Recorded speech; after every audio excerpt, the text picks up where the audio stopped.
Mengapa pasien kencing manis harus rutin minum obat? Pernahkah kalian mendengar tentang penyakit kencing manis? Penyakit ini memiliki nama medis diabetes mellitus, atau yang lebih akrab dikenal sebagai diabetes.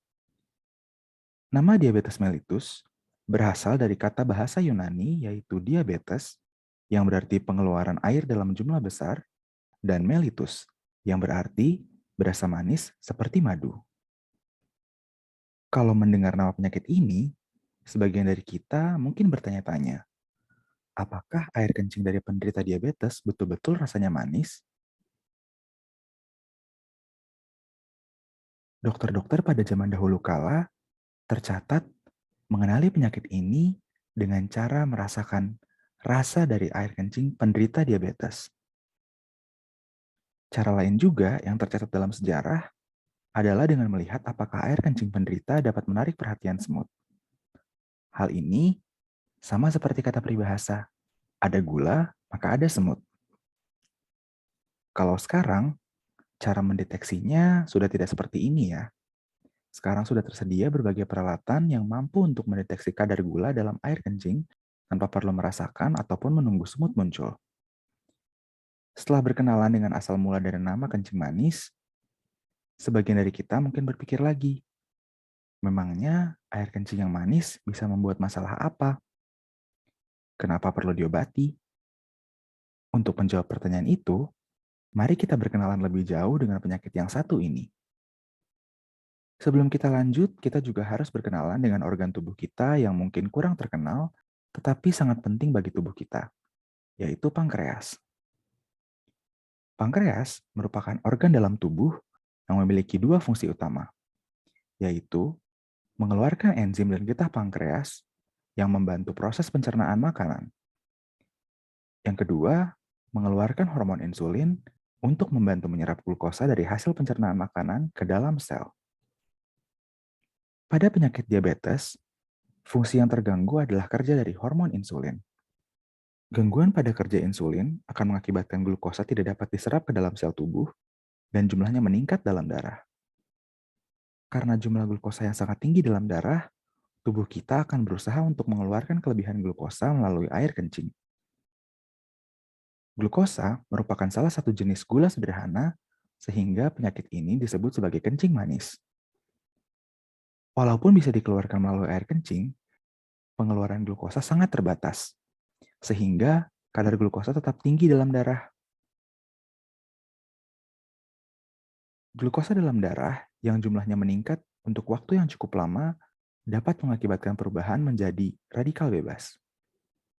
Radikal bebas yang terbentuk kemudian dapat merusak dinding pembuluh darah. Kerusakan pada dinding pembuluh darah dapat mengakibatkan berbagai kerusakan. Yang paling sering diantaranya kerusakan pada ginjal. Hal ini mengakibatkan ginjal tidak mampu menjalankan fungsi untuk membersihkan darah dari zat sisa. Kerusakan pada mata akan mengakibatkan gangguan pada penglihatan, bahkan hingga mengakibatkan kebutaan. Kerusakan juga terjadi pada pembuluh darah kecil di sekitar saraf, sehingga penderita diabetes tidak dapat merasakan nyeri pada saat terjadi luka. Hal ini mengakibatkan pasien diabetes tidak dapat menyadari adanya luka pada tubuhnya. Selain kerusakan-kerusakan tersebut, pasien diabetes juga umumnya mengalami kesulitan dalam menyembuhkan luka. Hal ini terjadi karena adanya kerusakan pembuluh darah yang mengakibatkan penurunan aliran darah ke bagian luka, sehingga proses penyembuhan luka terhambat. Setelah kita tahu kerusakannya, kita bisa lihat bahwa penderita kencing manis harus mengendalikan kadar gula darahnya yang tinggi dan menjaganya dalam batas normal. Karena jika dibiarkan cukup lama, maka akan terjadi kerusakan organ. Sampai saat video ini dibuat, masih belum ada obat yang mampu menurunkan kadar gula darah secara permanen. Walaupun demikian, kadar gula darah dapat diturunkan secara berkala dengan mengkonsumsi obat-obatan sesuai dengan resep dokter. Hal ini sangat penting agar tidak terjadi kerusakan organ seperti yang sudah disebutkan.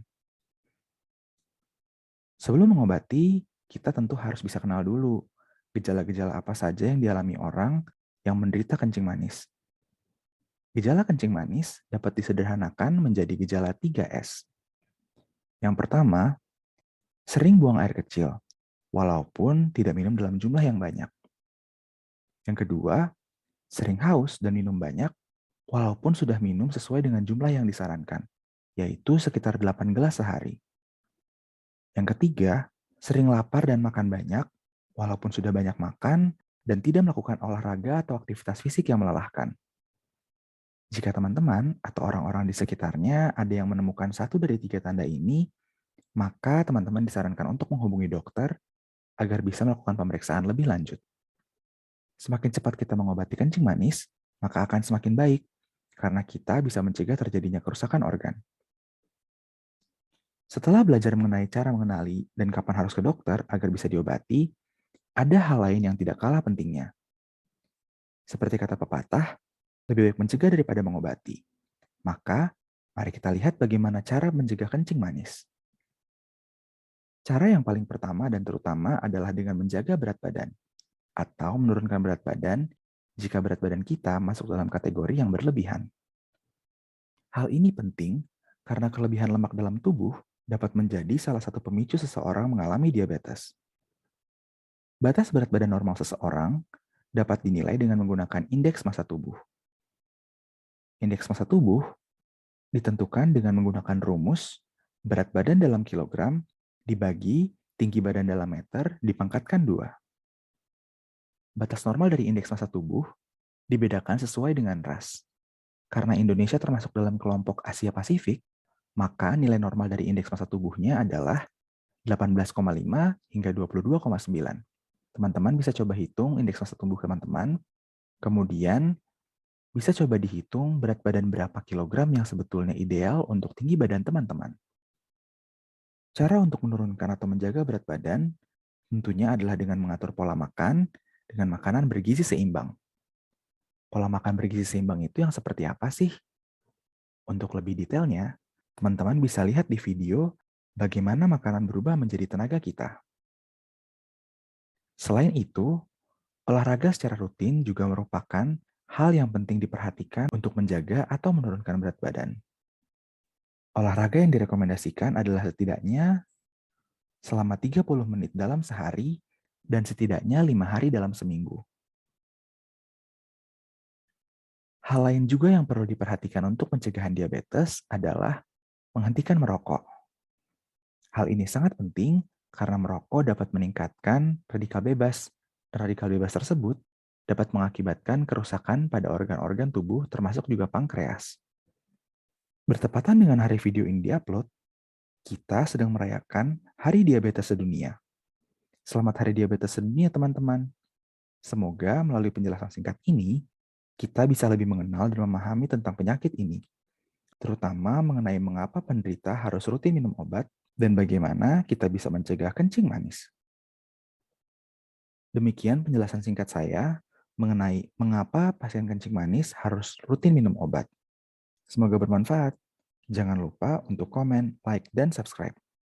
Untuk diingat, video ini hanya bersifat sebagai gambaran awal sebelum mempelajari lebih lanjut, sehingga tidak dapat dijadikan satu-satunya acuan. Terima kasih sudah menyaksikan.